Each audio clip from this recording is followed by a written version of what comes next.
5:31 this hour, brought to you by the High Point Pub, North Shore Road in Apsika. And Mike Gill, our Sixers insider Derek Bodner is in studio at Derek Bodner NBA on Twitter. We'll answer some of your questions now from the Twitter feed at 973 ESPN at Derek Bodner NBA. This one's from Raiders Sixers, Derek. Is Tony Wroten expected to be able to start the season? Is a Wroten-Cannon backcourt something to be excited about? You know, the injury, it's. I think it's going to be close. I haven't really heard anything official from the team, but it does seem like he's progressing pretty well in his rehab. So, you know, I guess you can remain optimistic. I don't know for sure. Yeah, but let's, even if he's not ready and he does play at some point, are you a fan of Wroten? Is he a guy that excites you with this? I mean, he's a 6'6", scored 17 points a game last year. He's obviously an exciting player. He makes a lot of mistakes. He turns the ball over. But does he seem like a guy that if he has some big men and some spacing, that maybe he's a guy that we're discounting? I am not Wroten's biggest fan. I see shooting the ball outweigh a lot of his benefits. I think he's perfect for the rebuild and the stage of the rebuild that they're in, mostly because he's exciting. He is not somebody that I would look as especially on a team dominated by big men, a little more valuable. Not that shooting is ever not valuable, but really important.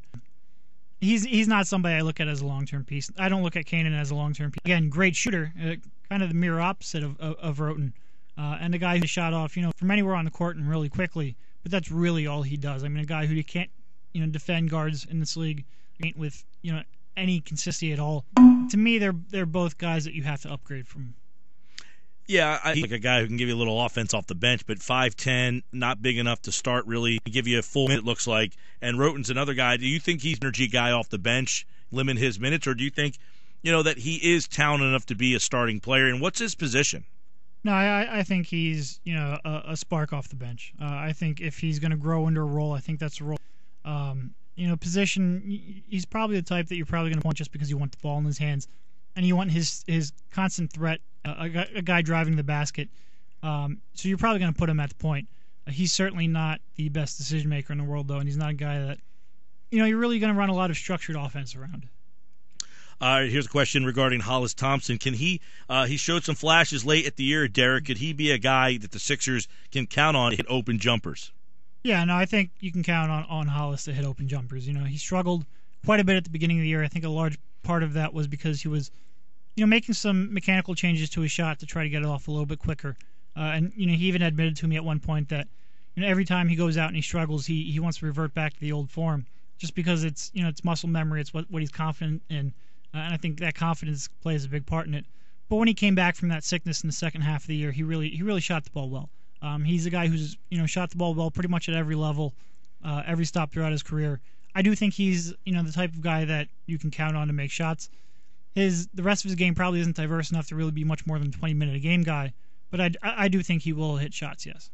Yeah, he's an interesting guy. I thought late in the year he really started to play well when he got some minutes, Derek. I mean, he was, hitting, I think he averaged about 4 threes a game late in the year. He was scoring the basketball. You wonder with the spacing if these big men, how much do you think that will impact a Wroten, a Hollis, Robert Covington? Those guys, are they going to get better looks because of Okafor, hopefully Embiid?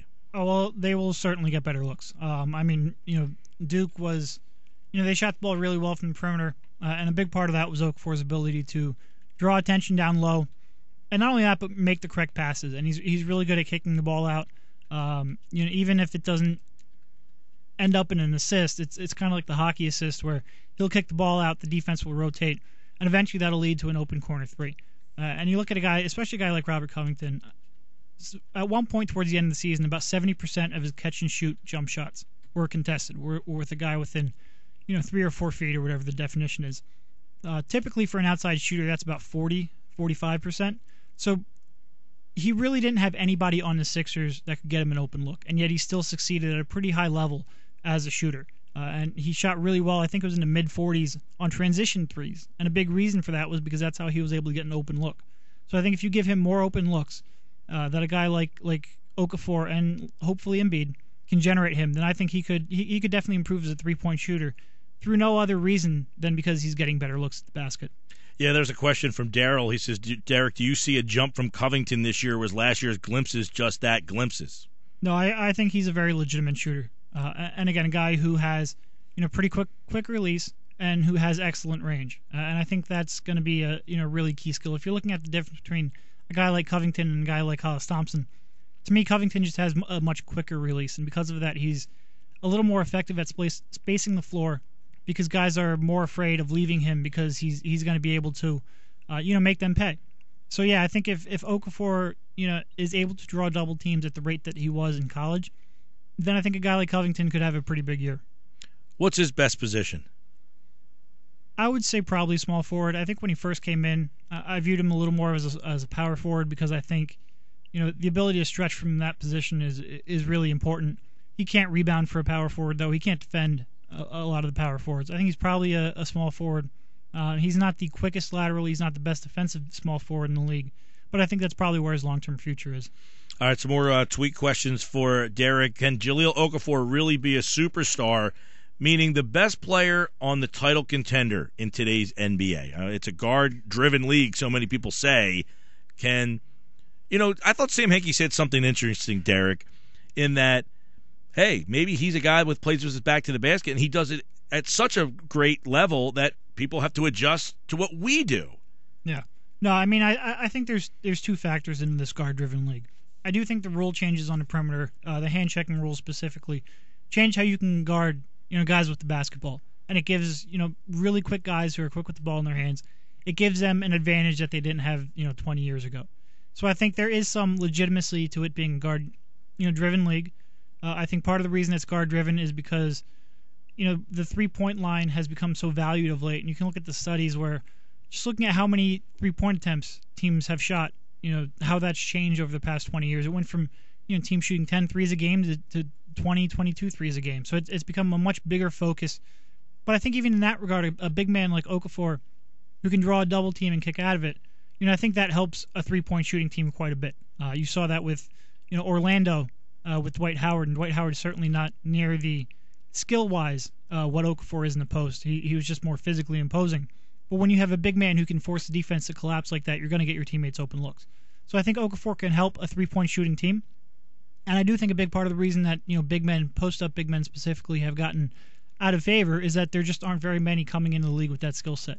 A lot of kids nowadays, they want to, shoot from the perimeter. They want to take guys off the dribble. And then you go into college and you only have 1 year there. You don't really have time to expand your offensive game in the post. And that's something that's really hard to develop in the NBA when you don't have quite as much practice time and you don't have coaches who can really develop into learning that skill. So I think Okafor coming in that advanced in the post and that good in the post and really having been navigating those double teams ever since he was 13 or 14 years old, I think it's a pretty unique prospect, and I do think you can win with a guy like Okafor offensively, and I think he's going to translate. The question is going to be on the defensive side of the court. If you ask me if he's going to be a true superstar and not just a guy who can really help in offense, I think that's going to come down to whether or not he can defend at a high level. All right, let's fit a couple of more in before we got to take a break here with Derek. All right, Derek, would you offer the $10 million a year in free agency for Chris Middleton or Danny Green, or focus on max offers to a guy like Jimmy Butler? I don't know if any of those guys are realistic, but there you go. Tackle that one, bud. I would absolutely offer $10 million a year to either of those players without a second thought. Are they realistic offers? No, not at all. They will be matched within a second of offering that contract, especially because of, again, you're talking about a salary cap that's going up from $63 million last year to $108 million in 2017. So basically a $10 million contract now, it's going to be the equivalent of like a $7 million contract in 2017, because it's just going to, the scale is going to change so much. So if you're telling me that, Chris Middleton, like, he would get $7 million no problem, even if he doesn't develop any more throughout his career. His ability to shoot, his ability to defend, it's going to be incredibly valuable. I would offer that in a heartbeat. It would, to me, get matched very quickly.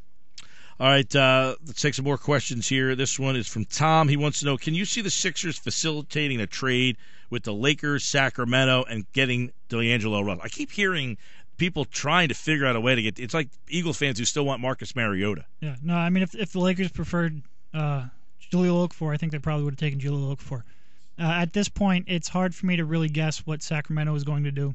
There's so many different people in that organization who apparently want different things that, figuring out who's going to, at this point, I can't even tell you who the coach is going to be in 3 months because, you could see something. If there's one organization that could hire a coach in February and fire him in August, it's probably the Sacramento Kings. So how exactly they're going to look in 3 months, whether or not they can all agree with each other.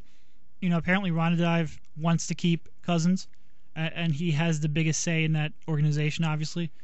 I think ultimately it's really hard to say. It's really hard to see whether or not they would mend that relationship with Carl. At this point, I think that trade's probably dead. All right, a couple more, Derek, before we jump on to some other things. Does J.P. Tokoto figure into the actual rotational minutes this year, and what's the best fit on the floor for him? Well, I certainly think, normally I'd say that there's a chance you could see Tokoto go maybe overseas, similar to the way Jordan McRae did. Maybe you could see him spend some time in the D-League. But then again, if you had asked me last year whether Jakar Sampson figured into their regular rotation, I would have said there's no way. So certainly I think there's a chance that Tokoto plays some time. I think he has a chance to be a really good defender.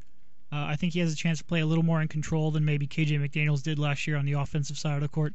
And I think that passing and ability to really handle the ball and make decisions with it gives him a little more versatility and might make it easier for him to get on the court even with his shooting deficiencies. So, yeah, I think there's a chance he could make the team. I think there's a chance that he could get some minutes. I think right now the Sixers really want to evaluate some of these guys, and the best way to evaluate them is to let them play against NBA-level competition. So, yeah, I think there's a pretty good chance. All right, Lee wants to know, who are some realistic possibilities for free agent backcourt help for the Sixers? You want me to give you a minute to do some thoughts on that? Well, I mean, it's hard to say who they're really going to target, how much they're really going to go out and pursue. We talked about some of those guys like Butler and Middleton, and they're not really realistic, yeah. I think one of those realistic guys could be Corey Joseph, that we talked about before. How deep they go into free agency, though, it's really hard to tell. Get any interest in Jimmer? No, not really. None at all. Not really. I mean, the shooting would be great, but right. I don't think he's as a guy. Just as a. I mean, if you want to sign him to a minimum contract, and him come in here and get some minutes, but I wouldn't. He's not a guy that I would have a lot of interest in. Now. I mean, you look for guys who had, he was a top 10 pick, maybe who can come in and be a piece who just shoots, comes off, and he's your Steve Kerr. He's your guy who plays 15 minutes and hits threes. He's your Tim Legler. I just have a feeling the Sixers are going to be looking for a guy who can make shots but also be a little bit more of a defender. Got it. All right, we'll finish up our last segment with Derek coming up next. If you have more questions, text ESPN and your question to the number 89,000 on the Harbor Pines Golf Club text board, and tweet at 973ESPN with the hashtag Sixers973. We still have a bunch of questions to get to. We'll finish that up in our final segment with Sixers insider Derek Bodner next. You ready for competition? It's time for 5 questions. 3 ain't enough, man. I need 5. Number 5 will always love you. I got 5 on it. 5 times. Now can you dig that? All right, 5 questions at this time each and every day. Today, our 5 questions will be with our Sixers insider, Derek Bodner. They're brought to you by Renault Winery's award-winning golf course, The Vineyards. Book your tee time online at vineyardsnj.com or call 609-965-2111, extension 800. Use the promo code ESPN and save $15 on your next round. We got a lot of questions that have come in throughout the course of the day, Derek. You said an hour goes by so fast. We got about 5 minutes left. Yeah. How's your golf game? My golf game is very bad. You do not want to see me on a golf course. Well, you have a lot of time now to play. The draft's over, and I'm sure your NBA downtime, although free agency starts Wednesday, but I don't think anybody expects the Sixers to be very active. No, I think most people around the Sixers are more interested in what they do in Utah and in Vegas than they are in what they do in free agency. Yeah, real quick on the summer leagues. Okafor, probably the one main guy. Last year we had Noel. It wasn't a whole heck of a lot other than he was really the guy that you're watching. So this time it'll be Okafor and a bunch of merry men. Yeah, no, I mean Okafor, the 2 draft picks, and guys. Well, let me ask you this: what are the expectations or hopes for Jordan McRae? Expectations, I think, is just that he will play in the summer league and that he will get a shot in training camp, that he will be on the roster and get to play in preseason. I don't have a whole lot of expectations of him. I think there's a chance he could make the team because I think they could use some offensive creativity from the perimeter. So I think his skill set could fit with what they need, and I think they'll probably want to. They drafted him, they sent him overseas. He was a good soldier in that regard. So I think they'll give him a legitimate chance. I think he has to improve as a defender to really make a long-term, make himself into a piece. What about Pierre Jackson? Again, I think they invested a lot in him, and they're interested in seeing what he can do at an NBA level. He's a guy who really hasn't played in the NBA, despite having ruled 2 seasons in there. Again, another guy who can really play off the pick and roll. He's really quick with the ball in his hands. His biggest question mark is going to come on the defensive side of the ball as well. I want to ask you about just a couple guys on the roster. Jakar Sampson. Is he a player, role player, not a player? Well, I think they saw enough development out of him last year to give him another full season. I expect him to be on the roster the entire year. He's a really good defender, and point Jakar, as we like to call it. It was interesting to see him develop into that because of how much he played as a forward and a power forward in college. I think he has a chance to grow into a end of the bench type guy on a legitimate team. Yeah, I remember the last game he had against Miami, 22 points. He had 5 rebounds, 6 assists, 3 steals, a block. He's long. If they can kind of hone him in a little bit, he'd be an interesting guy. All right, another guy, Rashawn Holmes. They drafted him in the 2nd round. Should we have any excitement for him? I actually like Rashawn Holmes quite a bit, at least as a 2nd-round pick. I saw him out in Portsmouth, and that's really where he opened my eyes. And then I went back and I watched some Bowling Green, and he certainly has the ability to alter shots around there. He's really quick. He has kind of what you would call quick twitch reflexes, and he has a little bit of an emerging outside game too. He can shoot a little bit from the perimeter. And I think the Sixers need that in a front court player right now. So, I actually have a little bit of expectations for him and a little bit of hope.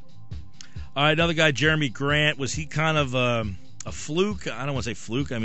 But it's not like he was amazing last year. But a lot of people think that he's going to take a step forward and be a rotational player.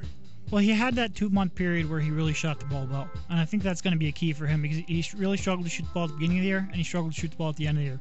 And whether or not he can make that a little more consistent part of his game, he clearly has the athleticism and really the drive to play defense. Whether or not he can be a good enough offensive player to really make use of that is going to come down to that jump shot.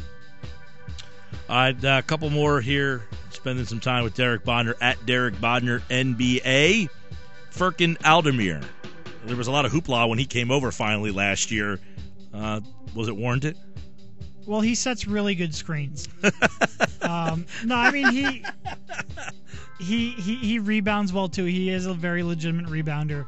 I think he's another one where they're going to need him to be a little bit of a threat on the offensive side of the court. And I think you're gonna, his big claim in when he was playing overseas was really pick and roll. He'd set a good screen, then he'd dive to the basket, and he could be a threat in that regard over there. And I think he struggled a little bit to be that similar threat over in the NBA. Where the defenders are just bigger and stronger and more athletic. So I think they're going to work on that, 15-foot jump shot with him. He worked on it a lot at practice and before games last year towards the end of the season. And I think they're going to hope that he can develop, that 10 to 15-foot baseline jumper to make himself some kind of a threat on the offensive side of the court, because it's kind of hard, as good of a rebounder as he is, it's hard to really, get a role player out of that if you're a non-factor on offense. Let's take a listener question. Do you think Henke, like they did in Houston, will hoard assets and then trade for a star someone else won't keep? Is that eventually where this is heading? I do think there's a very real chance that's going to happen sometime. Probably sometime within the next year, 18 months, somewhere in that time frame. I think that's a pretty good likelihood, especially with 4 first-round picks coming up, 3 of which could be lottery picks. And 3 big men that we all question whether or not all 3 of them will be with the team long term. So I think they're kind of going to let the cream kind of rise to the crop in terms of front court rotation, see which one's really worth building around and which one they can count on to build around. And then after that, you could see them look to get a second star if the 3 big men can't work together. Get a second star through a trade. All right, that's our hour. Just like that, it's in the books. Sixers insider Derek Bodner at Derek Bodner NBA. Check out his stuff at 97.3 ESPN.com. And throughout the offseason, when Sixers news happens, NBA free agency Wednesday night. Just like that, Derek. An hour in radio. It was like 5 minutes in the real world. It was quick. It was definitely quick.